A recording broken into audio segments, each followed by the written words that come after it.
ከመጀመሪያ የመጣሁት ስመጣ በቪዚት ቪዛ ትኬት ነውና ቢሮ ጨርሶልኝ ነው የመጣሁት። ከመጣሁ በኋላ የመጀመሪያው ሰዎች ጋር 2 ወር ከ19 ቀን ሰርቼ ወደ ቢሮ መለሱኝ። ያው ያመጡኝ እነሱ በምግብ ነው፣ እኔ ደግሞ ምግብ አልችልም ነበርና ቢሮ ያሳዩሻል ችግር የለውም ያሳዩሻል ብለው አመጡኝ። እኔ ያው የቻልኩትን ቻልኩኝ። ያው እነሱ እንደሚፈልጉት አይነት ሰው አልሆንኩም ነበርና በምግብ ላይ በቃ ምንም ማድረግ አልቻሉም። ወደ ቢሮ መለሱኝ።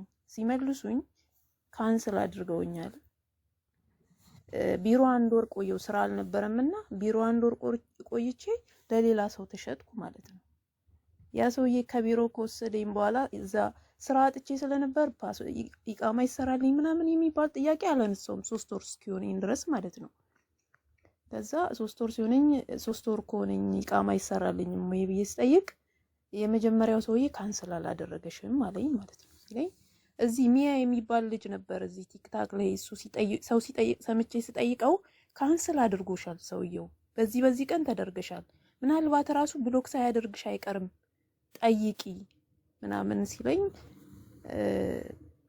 ሰውየው እንደዚህ እኮ ካንስል ተደርጊያለሁ ለምንድን ነው ወረቀት የማይሰራልኝ ብዬ ስጠይቀው ካንስሌሽን ወረቀት ቢሮ አላከልኝም። ሰውየው ካንስል አላደረገሽም ሲለኝ ይሄው በእንደዚህ ቀን ብዬ ልጁ የሰጠኝን ወረቀት አሳየሁት ማለት ነው። ካንስል በእንደዚህ ቀን ፈልጊው ማሪ አሳጠሪውና ምንድነው የምትፈልጊው?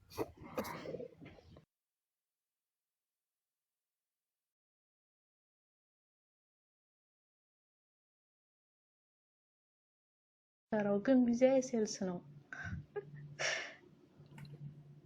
ጉቺ ነገር አላት ሌበር 80084 ሌበር እንትን አለሽ ኤንኦሲ አለሽ ሴልስ በሴልስ የሰራልሽ ሰውዬ ቪዛ በሴልስ የሰራልሽ ሰውዬ ሌላ ቦታ እንድትሰሪ ፈቅዶ ኤንኦሲ ሰጥቶሻል? ሌላ ቦታ ሄዳ ትስራ የሚል አረኔ ወደ ምንም ነገር የለኝም። ብቻ እኔ በሴልስ ቪዛ ነው እና 800 ገባይ ማሪ ኤንኦሲ እኮ የላትም ይደሳል። አይ አይደለም አሁን በተደጋጋሚ ሞክሩት 999 ሞክሩ። ሳሪ ወንጀል እኮ ነው። ሳሪ ምንም አያደርጉላትም። ምንም ይሄ እኮ ወንጀል ላይ ያስጠይቃታል። የሴልስ ቪዛ ይዛ እንደገና ደግሞ ሌበር ራስሽ ላይ እንዳያስገቡ ዶክተር ነው የሰራሽው አይደለ? አላህ ከሪም ብለሽ ለፈጣሪ ተይው እናቴ። እና ሌላ መጀመሪያ አሁን አንቺ ማድረግ ያለብሽ በማቀው ልክ ልንገርሽ፣ ቪዛ ይሰጥልሽ ሰውዬ ኤንኦሲ እንዲሰጥሽ ጠይቂ። which is ሌላ ቦታ ሄዳ እንድትሰራ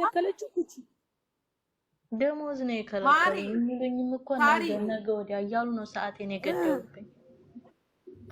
ኢንተርኔት ይዞኛል መሰል ያቆም አዳም ሳሪ የዚህ ሀገር በዚህ ሀገር በሌበር ነው ህጉ። አሁን ለምሳሌ የሆነ ካምፓኒ ቪዛ ሰራልሽ አይደለ? እንግዲህ ሁላችንም እንኖርበትን ነው የምነግርሽ። ቪዛ የሰራልኝ ካምፓኒ አይደለ? እኔ ያ ቪዛ የሰራልኝ ካምፓኒ ኤንኦሲ ሰጥቶኛል። ነገ ማናችሁም ጋር መጥቼ ብሰራ ውል እዋዋላለሁ። ውል ለመዋዋል ደግሞ ኤንኦሲ ያስፈልጋል። የላትም ኤንኦሲ ማለት ቪዛ የሰራልኝ ለኔ ቪዛ የሰራልኝ ሰውዬ እኔ ፈቅጄላታለሁ ሌላ ቦታ ሄዳ እንድትሰራ የሚል ነው። በሱ ቪዛ ሆኜ የለሽም ኦን ቪዛ እንትናት ኮንትራት አይደለች፣ በራሷ ቪዛ ነው። በራሷ ቪዛ በሴልስ እሷ እየሰራች ያለችው ምንድነው? ሰው ቤት ነው፣ ጽዳት ነው የምትሰራው። ኤንኦሲ የላትም። ከሰዎቹ ደግሞ ፕላስ ኮንትራት የላትም። አሁን እሷ ሌበር ኦፊስ ብትሄድ እሷ ልክ ወንጀለኛ ገባሽ? አሁን እሷ አንቺ ኮንትራት ላይ እንትን የለሽም። ሰዎቹን እንኳንም 2 ወር ሆነ እንኳንም ከ2 ወር በላይ ያልሰራሽ እግዚአብሔርን ከፈሩ ብቻ ነው እንትንሽን የሚሰጡሽ የሰራሽበትን የሚሰጡሽ። በአገሪቷ ህግ ነው የምነግርሽ። ፈጣሪ ከፈሩ ብቻ። ከዛ ውጪ የሴልስ ወረቀት ይዘሽ ኤንኦሲ ሳይኖርሽ ሃውስ ሜድ ሰርተሽ የሚከፈልሽ ነገር የለም። ተረዳሽኝማ? ያለሽ አማራጭ 2 ወር ስለሆነች ብዙ አይደለችም። ጥለሽ ውጪና ሌላ ስራ ፈልገሽ ስሪ።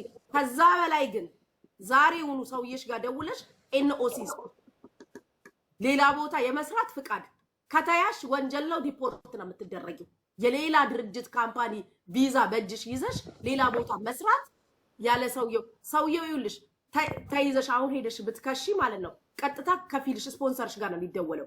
ስፖንሰርሽ እንደዚህ አይነት ሰዓት ላይ አናቃትም ነው የሚሉት። እመኚ ወንጀል ነው። በሱ ቪዛ ሆነሽ ሌላ ቦታ መስራት እሱን 50 ሺህ ያስከስሰዋል። ገባሽ? አላቃትም ጠፍታብኝ ነው የሚልሽ። ወዴትም ህግ መሄዳችም አሁን አንቺ ባለሽበት ሁኔታ ምንድነው ማድረግ ያለብሽ? 2 ወር ነው ብዙ አይደለም እናቴ። ይቅርላቸው ፈጣሪ ጠይቃቸው። አንቺ ግን ሌላ ስራም ለመስራት ከነሱም ውጪ ማለት ነው በአገሪቱ ህግ ነው የምነግርሽ። ከነሱም ውጪ ሌላ ስራ ተቀጥሮ ለመስራት ግዴታ ፍቃድ ቪዛ ከሰራልሽ ሰውዬ ፍቃድ ጠይቂ። ኤንኦሲ አሁን እኔ እዛ እንትኑ ላይ ነው ያለው እንጂ ያሳይሽ ነበር። ኤንኦሲ ያለ ሰርቲፊኬት ፈቅጄላታለሁ ትስራም። አሁን ቪዛ ላይ መቆም አልችልም እንጂ አውርጄ ያሳይሽ ነበር። እኔ አሁን ቪዛ የሰራልሽ ሰውዬ ፍቃድ ሰጥቶኛል። ገባሽ? ሌላ ቦታ ስሰራ ብያዝ አልጠየቅም። ፈቅዶልኛል እንድሰራ። እንደዛ አይነት ፍቃድ ወረቀት እንትን በይ። አሁን ጋይስ ይኸው እየጻፉልሽ ነው 50 ሺህ ስለሚያስቀጣ ቪዛ የሰራልሽ ሰውዬ ራሱን ነው የሚያወጣው። አላቅም ጠፍታብኝ ነው የሚልሽ። ወደ የትኛውም ህግ እንዳትሄጂ። ሁለቱም ነው ፈጣሪ ስራቸውን ይስጣቸው። አንቺ ደና ሌላ ስራ ለመስራት ሌላ ስራ ገብቶ ለመስራት ፋፊ ይሄ እንትን ያስፈልግሻል። ደውለሽ ጠይቂው። ኤንኦሲ ስጠኝ እኔ ስራ ተቀጥሬ መስራት አልቻልኩም ተንገላታው። አሁን በነፃ አገለገልሽ 2 ወር ግን እግዚአብሔር መልካም ነው። ተይው አንቺ ደና የትም ክስ እንዳትሄጂ። ህጋዊ አይደለሽም አንቺ። አይዲ መያዝ ብቻ ህጋዊነት የሚመስላችሁ እህቶቼ አይዲ ስለያዛችሁ ብቻ ህጋዊ አይደላችሁ። ሌላ ቦታ ተቀጥሮ ለመስራት ግዴታ እንድትሰሪ ፈቅጄልሻለሁ የሚል ኤንኦሲ ሰርቲፊኬት ያስፈልጋል በዚህ አገር ህግ። ከዛ ውጪ ስትሰሩ ከተያዛችሁ ወንጀል። አሰርተው ቢያባርሯችሁ መክሰስ አትችሉ። እንከሳለን ስትሉ ስፖንሰራችሁ መጀመሪያ ራሱን ማዳን ነው የሚፈልገው። ጠፍታብኝ ነው የሚላችሁ። አላቃትም ነው የሚላችሁ። ጠፍታ ነው ተብላችሁ ሌላ እንትን ስለሚመጣ ለምን እሱን 50 ሺህ ስለሚያስከስሰው ነቃበሉና ኤንኦሲ ጠይቁ። ቪዛ ያሰራችሁ ልጆች ለክፉም ለደጉም ኤንኦሲ ያዙ። እሺ በቃ አመሰግናለሁ። በቃ ምንም መፍትሄ ከሌለው መፍትሄ የለውም። ወደ ህግ እንዳትሄጂ። ተሳስተሽ ፖሊስ ጋር ራሱ ደግመሽ እንዳትደውይ። ጥፋቱ ያንቺ ነው፣ ወንጀሉ ያንቺ ነው ማሪ። ሰውዬሽን ግን ዛሬውኑ ደውለሽ ኤንኦሲ እንዲሰጥሽ አስደርጊ። እሺ እሺ አመሰግናለሁ።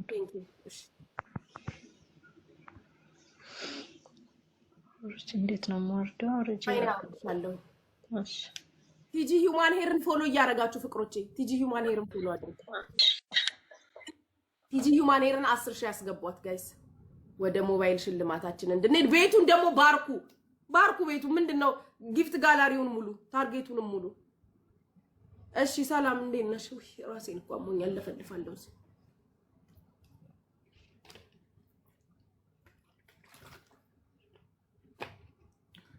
እጹብ ኩቺዬ ሰላም ነው? እንዴት ነሽ? ሰላም እግዚአብሔር ይመስገን። ደህና ነሽ አይደለ? እግዚአብሔር ይመስገን። አድናቂሽ ነኝ። በእርግጥ ከኢትዮጵያ ነው፣ እኔ ኢትዮጵያ ነኝ ያለሁት። ንግግርሽ ሪስፔክት ማለት በጣም ላደንቅሽ ፈልጌ ነው። እኔ ያለሁት ኢትዮጵያ ነኝ፣ አረብ ሀገር ነበርኩ። ከአረብ ሀገር መጥቼ አሁን እዚህ ደቡብ አካባቢ አርባ ምንጭ አካባቢ ነኝ ያለሁትና ስትናገሪ ምናምን በጣም ደስ ብሎኝ ነው። ሪስፔክት አድርጌሽ ነው። በጣም ነው ማደንቅሽ። ደስ ይላል። ለዜጋ ያለሽ ትሪትመንት፣ ለዜጋ ያለሽ እንትን በጣም ደስ ብሎኝ ነው። አፕሪሺየት ላደርግሽ ነው። በእርግጥ አቅሙ የለኝም አሁን የሆነ ነገር እንዳልሰጥሽ እዚህ ጋር አቅሙ የለኝም እና ልደትሽ ላይም ዝም ብዬ በጣም ከስብ እየጻፍኩልሽ በጣም ያው እናንተ ብዙ ተከታይም ስላላችሁ አታይኝም፣ ለዛ ነው። እና በዚህ አጋጣሚ ትላንትና ሀቢባ አልኩ እንትና ማናት ብርጅስቶን የደረሰባት ነገር በጣም ነው ያዘንኩት። በጣም በእውነት በጣም እግዚአብሔር እንኳን ረዳት። እኔ ማለት አሁን ወላይታንኛ አስገቢ ያልኩኝ እንትን እንድታስገባኝ ነበረ። በጣም ፊቷ ሁሉ እንደማልቀስ ተጨንቃ ምናምን በጣም ነው እውነት የተሰማኝ። አንድ ሰው ይሄን ያህል ለዜጋው ዋጋ እየከፈለ እንደዚህ ያለች ስትል እንደገና ሌላው ሰው ደግሞ ሲያላግጥ በጣም ነው የተሰማኝ። በጣም ማለት ነው አንድ ሰው ለመኖር ልጅ አለው ስንት ነገር እያላት ዋጋ ከፍላ እንደዚህ ትሪት እያደረገቻት እኔ በጣም ነው በእውነት እኔ ማለት ሴቱ ምን እየሆነ እንዳለ እኛ እኮ እኔ ሰርቼ ነው የመጣሁት። እኔ አረብ ሀገር ሰርቼ በተመለሱ ሰዓት ነው የተመለስኩት። ጠቅላይ ሚኒስተሩ ተመለሱ በሚለን ሰዓት በዛን ሰዓት ነው የተመለስኩትና አሁን እዚህ አንዳንድ ስራ እየሰራውኝ ነው። ይሄ ካየሽው ጄፍሮ ትራክ ድራይቪንግ ስኩል የሚል ማስታወቂያ ለፊራ ብላቴናው ወዳጅ አብርሃም ብላቴናው አሰርቶኝ ነውና አጋጣሚን ይሄንም ላወራልሽ ሳይሆን ሌላም ኬዝ አለ። ግን ልነግርሽ የፈለኩት አድናቂ ነኝ። በቃ የምር ባንቺም በብሪጅስቶንም ኖርማል አድንቄ ፎቶ ብለቅ ደስ ነው የሚለኝ። አሁን እሷን በጣም እየተናገሩ ምናምን በጣም ነው የተናደርኩት።